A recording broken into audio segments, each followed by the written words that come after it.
It is this young infielder from the KBO, Hyun Soo Kim, reported to head to the Los Angeles Dodgers. This information from Fabian Ardaya, who covers the Dodgers for The Athletic. 3-year deal. As far as how the pieces fit, this is a tweet from Fabian's account. The Dodgers have said this offseason they're going with a plan of Betts at short, Lux at second. The plan with Kim, according to a source, is for him to fill a super utility role. He has played a lot of the middle infield in the KBO. He's got elite speed, Harold. We have seen his work in the World Baseball Classic, and he's still young. He's still in his early to mid-20s. Yeah. And just to have this luxury here, obviously a player with immense talent, as a super utility role. He's 25 years old, elite speed, and the Dodgers add another piece. Well, I think the one thing everybody forgets in the winter, the moves don't have to happen right now. The Dodgers are playing a chess game with everybody else. Mookie Betts can play anywhere on the field. Edman, who they locked up, can play anywhere on the field. So is there a trade they want to make? We don't have to do it right now. Yeah. We got Gavin Lux. We still have Muncy. We have all these different pieces that if we decide we want to go another direction, we make the move. You know, they've got so many options. I just forgot until I saw this projected lineup here that Michael Conforto signed with the Dodgers. Yeah.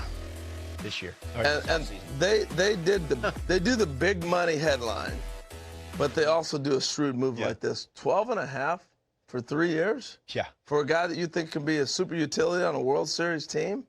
That's pretty good money. And not to mention they signed Blake Snell very early in the offseason. And they're going to get Sasaki. I'm sorry. You know, in 2017, the Charlie Morton closed out a World Series for the... Break it down. Lauren, it's a really important question. Yes, Hyun Soo Kim, who grew up as a fan of the Los Angeles Dodgers in Korea. What a great story that is, of course. The Dodgers have such a strong connection there to South Korea. Chan-ho Park, Hyunjin Ryu in the past as well. And now Hyun Soo Kim joining the team as a left-handed bat. Lauren, here's a quick list of all the potential middle infielders for the Dodgers. Betts, yes, Kim, yes, Lux, yes, Rojas, Edman, Chris Taylor. They can probably trade one of them. And if they do make a trade with one of them, Gavin Lux is, to me, the most likely one for them to move. And I was actually speaking this morning with a Major League team official who said, yes, the Dodgers would move Gavin Lux. Because when you think about second base, would that become, if you move Lux, Hyun Soo Kim, potentially Edman? Obviously, if you've got Mookie playing second, and then you've got Edman playing short, then Lux would definitely be available, especially now when you consider the fact that, as Robert talked about in the first segment, they've added Michael Conforto to the outfield. So if Mookie's your second baseman, Gavin Lux is definitely available. And I do believe whether it's the Mariners, potentially the Toronto Blue Jays, a lot of these same teams we've talked about who've been involved in various pursuits, they still want to make the big addition. And Gavin Lux, the native of the great state of Wisconsin, could still be on the move this offseason. And a $100 million renovation to boot. Life is good in Los Angeles. JP Morosi, appreciate the time. As always, thank you so much. Coming up on this season experience, obviously more on the left side. That's a good one. But these guys are perennial October performers. Yeah. Kike with the better numbers. Tommy Pham's been to the postseason with 5 different teams, including last year with the Royals. Kike, 33 years old. Pham, 36 years old, so he's got a couple years on him there. Who do we like out of this pairing? Harold, you go first. This is a tough one. This is real tough. I like both of these guys. The tough part is because Tommy Pham performed so well in the postseason. Yes. But and so does Kike. Kike's got more than anything, home runs and stuff. I'm going with Kike, though. Yeah. Because Kike gives me crazy versatility. He can play short, he can play center, he can play right, he can play left, he can do everything. And the dude rakes. Yes, and he rakes during the month of October. Yeah. And so too does Tommy Pham. And I'm going to go Kike as well, but don't sleep on Tommy Pham. Do not sleep on Tommy Pham. First of all, he's on the MLB All-Stay Ready team. This guy, do not mess with this dude. Don't mess with him. He brings an edge to every team he goes to. and he performs for every team he goes to, particularly in the postseason. But to your point, Harold, because of Kike's versatility in the outfield, in the infield, I'll go Kike as well. But Tommy Pham, he'll make any team he goes to better. Yeah, I think looking at Profar and Tommy Pham, those are the two most offended for me. Like $1 million for Jackson Profar. Tommy Pham could not get a team. Couldn't get a multi-year deal. He's out there begging for a job. Yeah. Come on, people. No, I mean, those are two dudes. That's not Tommy right. Pham. I'm looking at some of these guys signing contracts. Yeah. Even the guy with the Dodgers. You're going to tell me that his 12.5 is more than Profar? Yeah. Hey, once again, I'm an Astros fan. If the Astros need some help in the outfield, which they do, Tommy Pham could be a nice kind of addition. I like it. Agree with you guys on all fronts in that matchup. All right, last one here, guys. These are probably more bench players at this point in their career. What we're looking at here, their percentile ranks in terms of outs above average. So basically just showing their defense in center field for both Harrison Bader and Michael A. Taylor. Really good. Still tough, man. This is elite. Now, we get it with these guys. They're not going to get on base a ton. They're not huge offensive performers. But Harold, as a former Gold Glove winner, there has to be a place for two elite defensive center fielders, right? I mean, look, I look at the year the Twins had. When you can take and put Michael Taylor in center that year and just say, hey, we're not going to play one of the best players in baseball because we just want to put saran wrap around him. We'll put Michael Taylor out there. Elite stuff. And 21 homers that year, too, Harold, for the Twins. Yes. That was just 2 years ago, 2023. Yes, and then Harrison Bader putting together the years he's put together. I'm taking Michael Taylor. You know, at this point, I'm surprised that he is not revered the way he should be. Yeah, they are real close as the numbers keep put up, bears out. But, man, I don't know. I'll just go Harrison Bader because he comes in on MLB Central, and he's wearing like a Tom Ford purple jean jacket. And he's ready to play. Get the focus on someone else's jean jacket. I see what you're doing. Yeah, smart play. Yeah. But I'll go Harrison Bader just by a hair there. So that's a really Harrison. There we go. That's a really good list there. All right. Speaking of hair. Hello, everybody. MLB Tonight is on the air. Alex Avila in the house and wearing your Florida blue. Yeah, right. Look at that. I got to New Jersey last night, and I walked out of the hotel room this morning, and it was snowing coming from Fort Lauderdale, and I was just like, what am I doing? Yeah, that's what am I doing? But you're not the only one, because I saw him and I said, what is he doing? I'm Matt Yaloff, and we have news, breaking news. Let's get to it right now. According to Jeff Passan, the Reds are finalizing a deal to acquire Gavin Lux from L.A., sources tell ESPN. So Gavin Lux, there was interest from a couple of different teams going to the Reds. And I'll give you a little background here. 2 years ago, Lux was set to start at shortstop, I believe, after Seager left. Blew out his knee in spring training, missed the whole year. Last year came back, played second base, had a better second half than first half. So give me your take. There are the numbers. How does he fit in with the Reds? Well, I mean, I think he fits in with the Reds. Reds looking for somebody a little to shore up a little bit that middle infield. You know, they had McLean a little bit in middle infield. Marte struggled a bit last year. Lux kind of expendable in LA with the Dodgers signing Kim. So. The Reds taking advantage of the fact that the Dodgers were looking to shop Lux. And I think we're all kind of, at least I was, waiting for the Reds to do something to supplement their team, too. They, obviously hired Terry Francona at the beginning of the offseason, which was kind of a big surprise for a lot of people. And this is just a guy that they're bringing in that kind of shores up the middle infield for them, second base primarily. Lux, I mean, he's a good left-handed hitter and spray the ball to all fields, plays, a pretty good defense. He's not going to hurt you over there at second base. So I think this situation also maybe gives him a chance to breathe, knowing that, hey, I'm going to probably be going into a situation where I'm going to get every day at bats and play every single day. That's a really good point, because L.A. had so many infielders, and the pressure to win was so intense. You have a bad month, and maybe your job is gone. Matt McLean was there 2 years ago, and missed all of last season, and it looks like now if he returns well, he will not be playing at second base. So the other thing that strikes me is that Gavin Lux comes from a winning team. Is he now become, he's going to be working with Ellie De La Cruz, by the way. That's going to be fun to watch how they figure things out. Is he now going to be able to bring a winning way with him, or is that overdone? No, I would say it's overdone, but he definitely has had some big moments in a Dodgers uniform, not only down the stretch in the regular season, but he's had some big postseason moments for them in his short career so far as a Dodger. So he has that experience, something that I think probably was appealing to the Reds. A guy that will be able to have a couple of years in the middle of the infield. Has some pop, like you said, he had a rough first half, but really picked it up in the second half in LA with the 10 home runs and the 50 RBIs. But he kind of fills some needs for the Reds. Like you say, brings some of that experience of being on a winning environment, winning team, postseason play, somewhere where the Reds are trying to get to.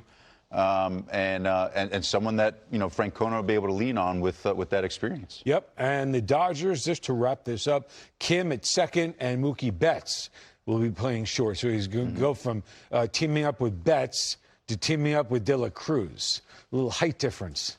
The ball's going to come in a little bit faster. A couple of pretty good players to play with, though, for sure. I think so. Another good player is also, he's on the... Hey, we're back on MLB tonight. Alex Avila and Matt Yaloff. Ari Alexander out of Houston.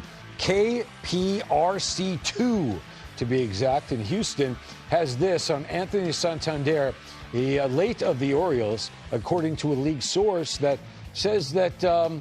there's interest with the Tigers on Santander and the Blue Jays as well. The switch-hitting outfielder, he went off last year. 44 home runs, Alex. This is a switch hitter, not to mention that. This is a very nice, this would be a really nice fit in a lot of places. So talk to me about this and tell me how he stacks up against the other key free agent outfielders. Yeah, I think when you look at the guys that are available, that are still out there, I mean, the 44 home runs, 102 RBIs, like, really pop out. He's anchored that Baltimore offense for the last few years in the middle of that lineup. The Blue Jays, seem like, from that tweet, they apparently they have an offer out to him. They can definitely use the power in between Bo Bichette and Vladimir Guerrero. That would be a really nice fit. Same thing with the Tigers, somebody that can, put the ball over the fence in the middle of that Tigers lineup. But I mean, like you said, he can fit in a lot of different places because he can switch hit and hit the ball out of the ballpark. Kind of similar to what we were talking about with Pete. I mean, there's a value to be able to put a guy in the middle of the lineup, and you're going to get the power and the run production. I mean, look at that slugging percentage, 506 on the year with an OPS plus of 134. Yeah, he was a beast. I mean, he's a slugger, and those are the types of guys you want to have in the middle of your lineup. He's a thumper. He's a guy you have to as an opposing batter, as an opposing catcher, you're planning for for big situations to not hurt you. So when I see that the Blue Jays are looking, that's a great fit. I love this by a switch hitter, Chipper Jones. Last Lance Berkman, last time, a guy hit 40-plus homers like that. Anthony Santander, that's a great list to be on. If you're on a list with Mickey Mantle, you're doing something right. But I just want to get this in real quick here. Those are your switch hitters who stacked up the home runs. This is important. He's 30 years old. Mm-hmm. You can't take a 3 or 4 year deal if you're 30, because then you're lost. Now you're in your mid-30s, and you're old. So if he got an offer for a short deal, we talked about this with Alonso, there'd have to be some outs. Yeah, there have to be some outs, but I think when you look at players like Santander and Pete Alonso, where they provide you, like you were talking about with Pete and his defense, Santander is not, the greatest defender either. He's not going to be he's not going to be the best base runner either.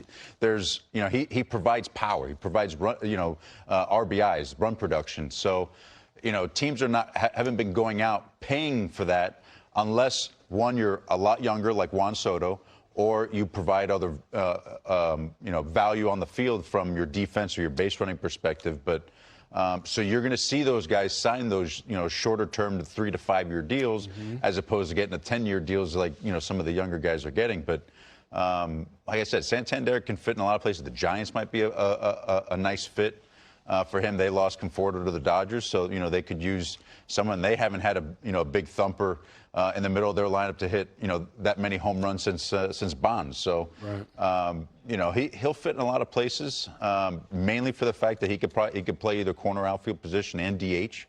Santander, he's a hot commodity right now. Yeah, he is. And Burns gone. Santander could be gone, will likely be gone. That is two big losses for the Orioles. Notable infielders who are free to go anywhere they choose if they get an offer. What do you make of Bregman?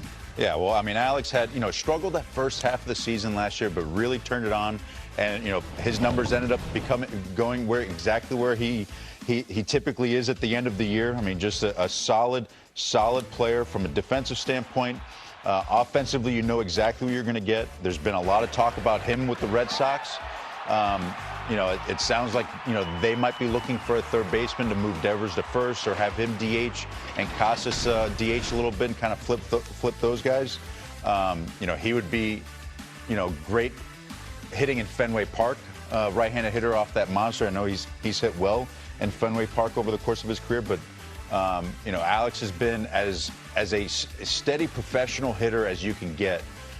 Really good plate discipline, doesn't strike out, provides power, run production, knows how to hit in pressure situations. You think? He's a winner. He is. A lot of people talking about the Tigers as well. He'd be a nice fit there as well. It'll just be depending on what the years and the money looks like, I think, for them. And as we get farther on into the off season, typically the price ends up coming down a little bit because you're waiting and the teams are trying to wait guys like Bregman and Alonso and Santander out to see if they can get them, at lower prices. I want to throw this out to you before we move on to relievers. This is something to think about. If Toronto wants Bregman, last year, this is absolutely mind-boggling to me, in Toronto, Vladimir Guerrero was the only guy on the team with 20 or more home runs and more than 60 RBIs. Yeah. You put Bregman in that lineup, you have now two guys who will have 20 and 60. All right, let's move. That's just a stat earlier in the day. I said that had a lot to do with Bo being, hurt, a lot of, throughout that year. And I get it. But that was a playoff team for 2 years who didn't go anywhere. They need help. Help them, please. All right, tell me about the relief pitching and, in particular, Tanner Scott. Well, when I look at this, I mean, you have David Robertson, still doing it too at the end, but the biggest difference maker on that board right there is Tanner Scott. I mean, this guy is absolutely filthy. A 1.75 ERA, 72 innings last year, over 10 Ks per nine. I mean, watching this guy pitch over the course of last season, he looked downright unhittable at times with that slider and fastball combination. I even like it too. He'll quick pitch the hitter every once in a while with 96 and then drop the slider back foot on the righty. But you can see here on this board right here, some of the best hitters and guys that are making big bucks across the league have zero success off of Tanner Scott. So he is a big difference maker in the bullpen, and I think, a lot of teams would be in on Tanner Scott. And because of that reason, as you saw those numbers right there, he's probably asking for quite a bit of money and for some years. And some teams are trying to wait him out to see if that price tag comes down. But there's a lot of teams that would be after a guy like them. Boston, Toronto, I think the Giants, the Dodgers, the Rangers, Arizona after signing Corbin Burns. They have a tremendous starting rotation. Imagine Tanner Scott at the end of their bullpen. For me, Tanner Scott is obviously the best guy and the biggest difference maker right now available on the relief market. And the guys on that list were not all lefties. No. Trey Turner was on there, and Lindor, who can switch. That slider's the equalizer, man. It's that is a great graphic. That might be my favorite one of the day. And we're not. 皆さん、今回も最後まで応援していただき、本当にありがとうございました。今日の勝利は、まさにチーム全員が一丸となって勝ち取った最高の瞬間でしたね。苦しいシーンが何度も訪れましたが、その度に選手たちが声を掛け合い、どんな局面でも諦めずに突き進む姿は本当に頼もしくて胸が熱くなりました。フィールド上での意地と意志、そして観客席ファンの皆さんが送ってくださる熱烈な声援が合わさり、まるで奇跡のような連帯感を生み出してくれたのだと思います。特に今シーズンは、新たに加入したキム選手の俊足が大きな話題を呼んだだけでなく、ラックス選手の奮闘やベッツ選手の柔軟な守備対応など、まるで野球ゲームのように多彩なメンバーたちがチームを盛り上げてくれていますよね。彼らがフィールドで見せてくれる笑顔や喜びのガッツポーズは、私たちファンにとっても大きな元気の源になっているのではないでしょうか。もう目を離せないプレーの連続で、毎試合ワクワクが止まらないほどです。そして、今日のようなビッグゲームを制すると、やっぱりもっと強くなれるんじゃないかって気持ちがぐっと高ぶりますよね。選手たちも最後のアウトを取った瞬間に抱き合ったり、拳を突き上げたりしながら、最高の笑顔を見せていました。試合後にロッカールームへ戻る姿も、皆が互いに声を掛け合いながら、次なる目標へ意欲を燃やしているように見えます。彼らが感じている勝利の興奮と、さらなる高みへ挑む覚悟が、映像やインタビューからはっきり伝わってきて、こっちまで震えるほどの感動をもらえますよね。実は、このチームワークを高める背景には、多くの試行錯誤や苦しい過去の失敗もあったと聞きます。例えば、若手が怪我で離脱したり、トレード移籍で主力を失ったりするような難局もありました。でも、そこで立ち止まらずに前を向いて、今できる最善の戦い方を模索し続ける姿勢こそが、今の強さに結びついているのだと感じます。選手同士がお互いを補い合い、足りない部分を声や行動でカバーし合う上を積み上げてきたからこそ、今日のような劇的な勝利をつかむ土台が出来上がっているのでしょう。また、勝利を勝ち取るためには、選手だけでなく、副コーチ陣、さらには、球団全体のサポート体制も欠かせません。トレーナーのきめ細やかなケアや、データアナリストが練り上げた苦戦、そしてコーチたちが毎日積み重ねてきた地道なアドバイス、こういった裏方の努力があるからこそ、選手たちが自信を持って試合に臨めるのだと思います。みんなが同じゴールを目指し、力を合わせて走り続ける、そんな姿に、改めて私たちファンは感動とリスペクトを抱かずにはいられません。勝利の直後に行われるインタビューでも、選手たちの言葉がどれほど熱く、そしてチームメイトへの感謝にあふれていたことか。たとえヒーローインタビューを受けたのが個人でも、その選手は必ず仲間のおかげ、ファンのみんなのおかげ、みんながいたからここまで頑張れたと口を揃えます。それは決してお決まりのフレーズではなく、本当にそう思っている気持ちがにじみ出ているように感じますよね。この純粋な感謝の気持ちがチーム全体に広がっているからこそ、今日のようなエネルギッシュなプレーにつながっているのでしょう。ファンとしても、選手を後押しする応援の声を通じて戦っているんだという気持ちになりますし、その頑張りに応えるかのように、選手はさらに躍動してくれます。まさに一体感。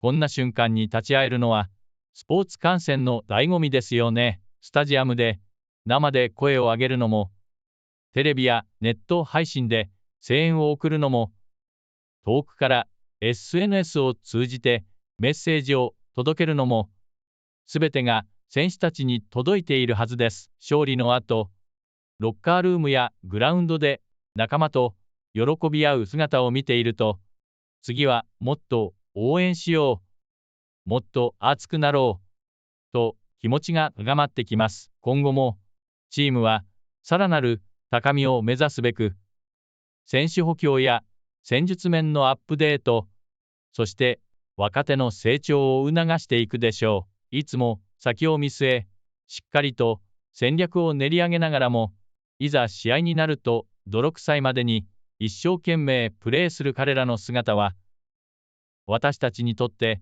何よりも魅力的。どんな場面でも粘り強くプレーしてくれるチームだからこそ、今日のような劇的勝利ももう一度見たいと思わせてくれます。そして、ぜひ皆さんにもこの熱狂を共有し続けていただきたく思います。もし今初めてこのチームの試合を見たという方がいらっしゃったら、ぜひこれからも注目してみてください。試合を追えば追うほど、選手一人一人の個性やストーリーが見えてきて、より深く楽しめるはずです。若手とベテランが交わるケミストリーも素晴らしく、毎試合思わぬドラマが生まれては、私たちファンを魅了してくれています。さて、ここまで熱く語ってきましたが、私たちがこの興奮と喜びを分かち合えるのは、ひとえに皆さんのサポートがあってこそ、これからも一緒にチームの歩みを応援し、共有し、盛り上げていけたら嬉しいです。もしの配信や記事、あるいは動画を気に入っていただけたのなら、ぜひチャンネル登録や SNS のフォロー、コメントなどをよろしくお願いします。皆さんの応援やご意見が私たちの大きな活力になり、選手にもポジティブな影響を届けられる大きな力となります。だからこそ、次のゲームや次のシーズンも全力で楽しみ、全力で応援していきましょう。